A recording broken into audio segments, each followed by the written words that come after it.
Hi Harleen, how are you? Hi Gagan, how are you? I am doing pretty well. What brings you to my office? I don't know, I think that it's a serious situation. I just decided Personal or professional? it's both, I think. Okay. So I'm dealing with this for quite a long period of time now. So I think that I'm a very nice person in general.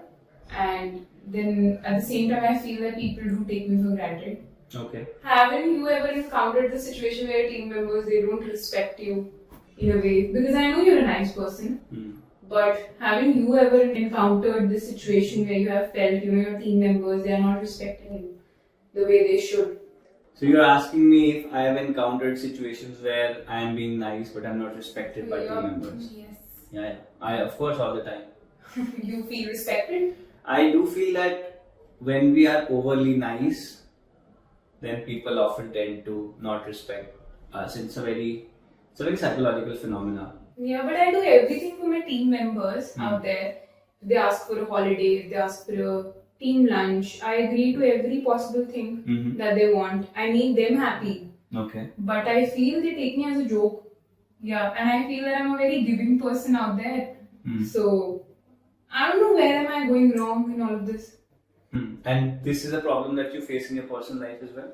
To be very honest with you, I do feel the same situation in my personal life as well. So I do everything as my friends or my partner says, and still I feel that they're not taking me, seriously. They're just taking me as a joke. In your personal and professional relationships, do you often come across as a person who's very authoritative or dominating, or do you usually come across as somebody a bit submissive? Good question. I think I'm more on a submissive side. I don't like to treat people with so much of authority. I feel that they will get scared. Yeah. So I don't feel that authoritative or dominant.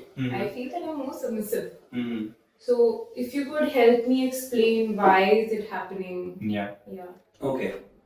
So I'll try to explain using some psychological frameworks. And one thing that I can always tell you is that we need to be good to people. We need to be kind to people most of the time. But there's a difference between being kind and being nice. Okay. So being kind means that we are able to do good to the other people. When they ask for our support, we are able to provide them.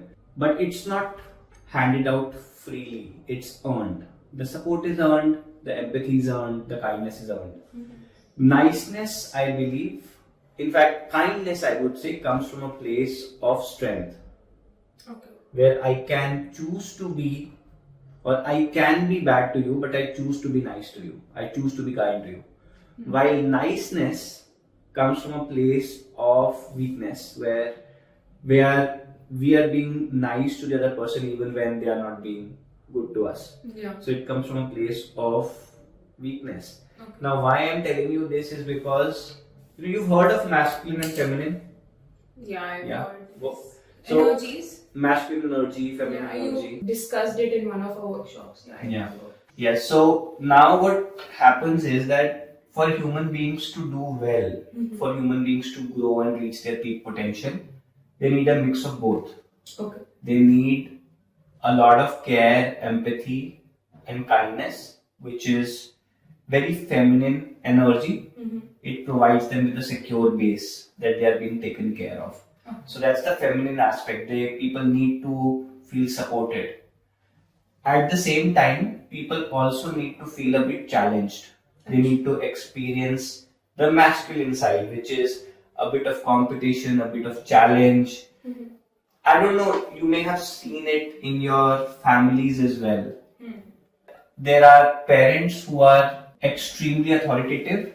Yeah. And when they're extremely authoritative, the kids, they just become emotionally dysfunctional. Yes. Yeah, they don't have that connection with the parents. Yeah.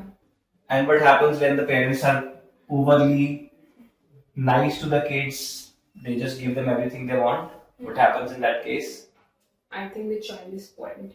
The child is spoiled. Yeah. Right? Because it's not a healthy mix of challenge and care. Yes. Now at workplace also, the same happens. Okay.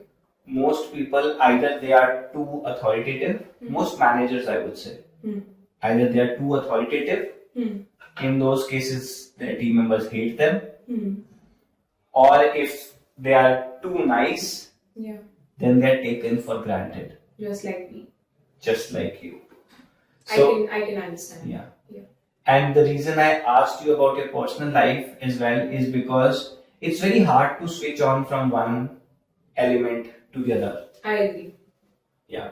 And in our work, in our homes, we have two parents. One takes on the role of a masculine entity, the other takes on a role of more feminine entity.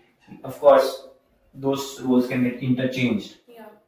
But two people are able to play those different roles, good cop and bad cop. At workplace, it's very hard for a manager to be both. Okay. So, can you tell me how this relates to you? So, I should not be a good cop all the time. I feel there should be a mixture of both. Yeah. So, this is what I feel. This is the takeaway that I'm having from this particular session. So, yeah. Okay, yeah. And if you don't have to be the good cop all the time, does it mean you have to be bad towards your employees? No, it doesn't mean like that. There should be a middle line. There should be a mixture of both, a blend of both. That's what I feel. Okay. So what would a middle line look like in your case? That there needs to be an authority where it needs to be there, and some kind of support and care wherever they require, and they need to earn it, obviously. Yeah. Okay. And you are pretty good at giving support because that's how your personality is. Yes. Yeah. So what are some things that you feel you can do to push your team members towards or outside of their comfort zone? How would you bring in that masculine aspect? Maybe some kind of defining of boundaries. Some kind of boundaries needs to be there. Yeah. And I should learn how to say no sometimes. Some kind of assertiveness should be there. I feel that needs to be there, and if I practice it more and more, and if I be mindful of it, maybe I can gauge this problem really well. Yeah. I agree with you. Yeah. So you're saying that you need to be more assertive. Yes. Yeah. And I also think that whenever your team members are not doing well, very assertively you need to tell them what your expectations are. Okay. And I think relationships are about expectation management. Okay. People often don't understand what the exact expectations are from them. Yes. And therefore they often go wrong. And those expectations not only need to be communicated, they also need to be maintained with a lot of assertiveness. Yeah. So maybe that's what you need to practice. Sure. Thank you, Gagan, for this input. Yeah. I really appreciate it. Most welcome. So before we end the conversation today, can you tell me what have you learned about human behavior today? I have learned to be a little more assertive. Assertive how? By making my expectations clear to the team members, and play a mix of both good cop and a bad cop. Very well said. Yeah. Okay. Great. Is there anything else that I can help you with? Nothing else. You have helped me a lot. Okay. Yep. I'll go and finish my coffee now. Okay. Take care, Hazleen. Have a good day. Thank you. Okay. Bye.